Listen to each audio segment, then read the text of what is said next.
Selamat berjumpa dengan saya Bambang Eko Prasetyo, pencerita kisah relief Candi Borobudur, Mendut, dan Sojiwan. Para mitra kebajikan, kali ini saya akan menceritakan sebuah kisah yang sangat menawan dari relief Candi Mendut. Dharma dan dusta. Kisah ini merupakan upaya untuk melaksanakan pendidikan kejujuran yang juga sekaligus merupakan ancaman untuk menolak korupsi. Demikian kisahnya. Dharma dan dusta adalah kawan akrab.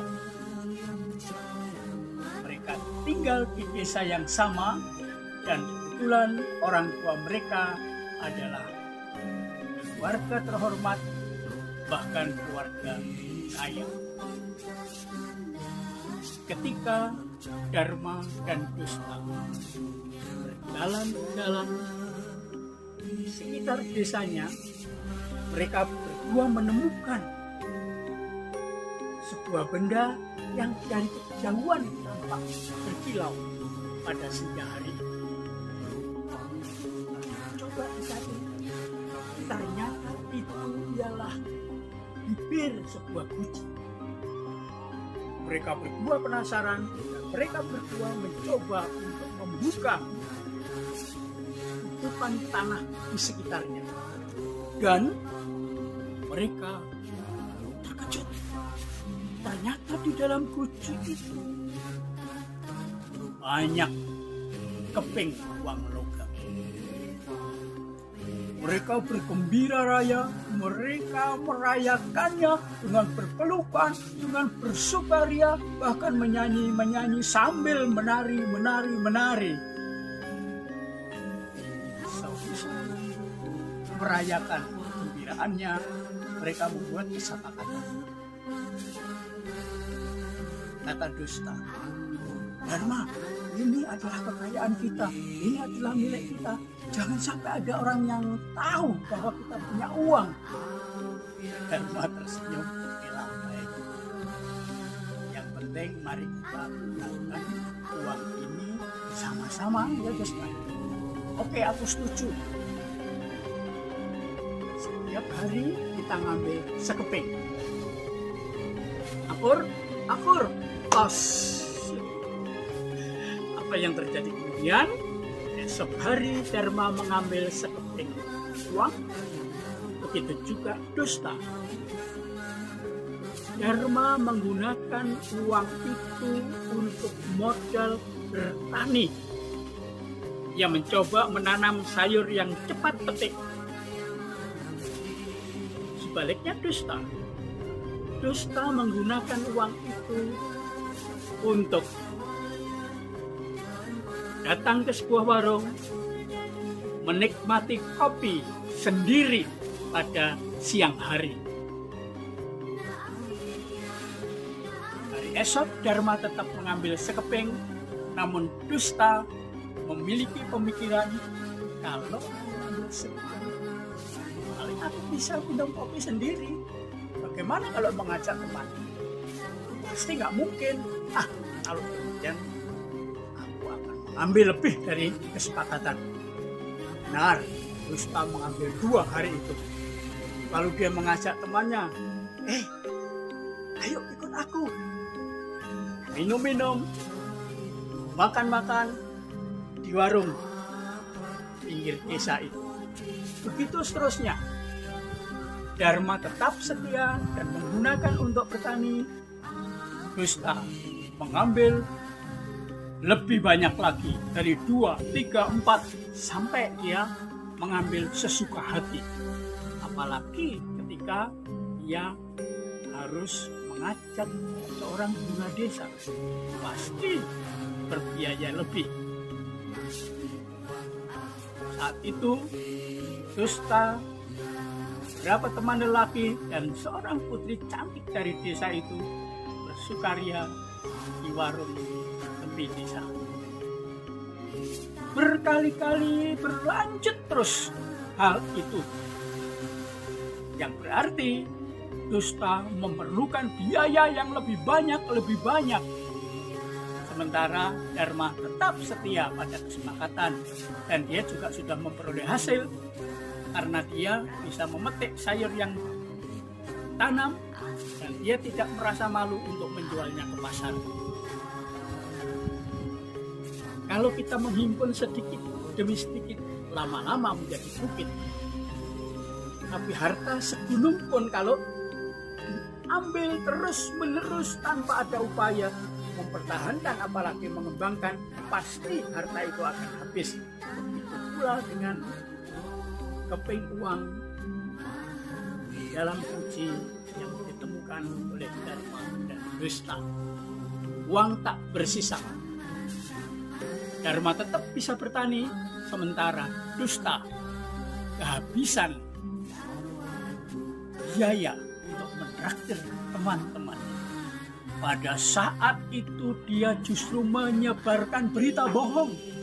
Pada saat itu dia membuat hoax. Dan pada saat itu dia menyebar ujaran kebencian kepada Dharma. Tidak tanggung-tanggung. Dia mengatakan Dharma itu suka mencuri. Dharma itu curang. Semua orang diberitahu.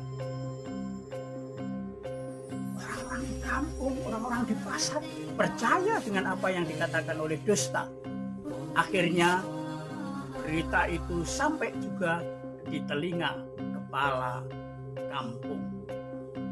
Sontak kepala kampung memanggil Dharma untuk ditanya, benarkah apa yang dikatakan oleh dusta? Benarkah apa yang disebarkan oleh dusta? Dharma mengatakan, tidak Pak. Saya mengambil hak saya sesuai dengan kesepakatan. Oke. Kita undang bersama. Kau dan dusta. Dusta dihadirkan dan beberapa orang juga hadir. Bahkan ada orang-orang pasar yang juga ikut dalam persidangan di kampung itu. Dharma, benarkah engkau mengambil lebih dari kesepakatan? Tidak Pak. Pasti benar Pak, kata dusta. Mana? Ya, dia sekarang kaya. Orang pasar mengatakan Dharma kaya kan karena dia menanam sayur dan menjual sayur. Dusta semakin keras berteriak. Dia kaya karena curang, dia kaya karena mencuri. Di puncak persidangan itu hadirlah kembang desa, perempuan cantik yang tiba-tiba mengatakan, maaf Bapak, maaf Ibu, maaf Saudara, saya mohon izin untuk mengatakan sesuatu. Semua terkejut, namun kepala kampung mempersilakan. Silakan. Para bapak, ibu, saudara-saudara, saya bersaksi dusta telah melakukan kecurangan yang mengambil uang melebihi kesepakatan. Dusta tersentak dan orang-orang mengatakan, kamu kok tahu? Bapak, ibu, dan saudara-saudara, sayalah yang lebih banyak ditraktir daripada teman-teman yang lain itu yang datang. Semua terkejut, semua tersontak, akhirnya menyadari bahwa Dharma memang benar, dusta ternyata salah. Kepala kampung memutuskan, dusta mulai hari ini kamu harus bekerja sosial selama 3 bulan membersihkan kampung kita. Jangan sampai terkotori oleh sampah. Dengan menunduk malu, dusta tidak bisa mengatakan yang lain kecuali menjalankan tugas. Sementara itu, Dharma tetap berpikir bagaimanapun dusta adalah sahabat saya. Dan tidak tega melihat kesulitan, kesusahan yang dihadapi oleh dusta. Walaupun dia tahu dusta mengkhianati dirinya. Akhirnya Dharma membantu dusta melaksanakan tugasnya. Dia berharap dusta tidak berputus asa dengan hukuman sosial yang berat itu. Bahkan Dharma mengajak teman-temannya untuk bersama-sama bergotong royong membersihkan desa dari berbagai sampah yang seharusnya dilakukan oleh dusta seorang.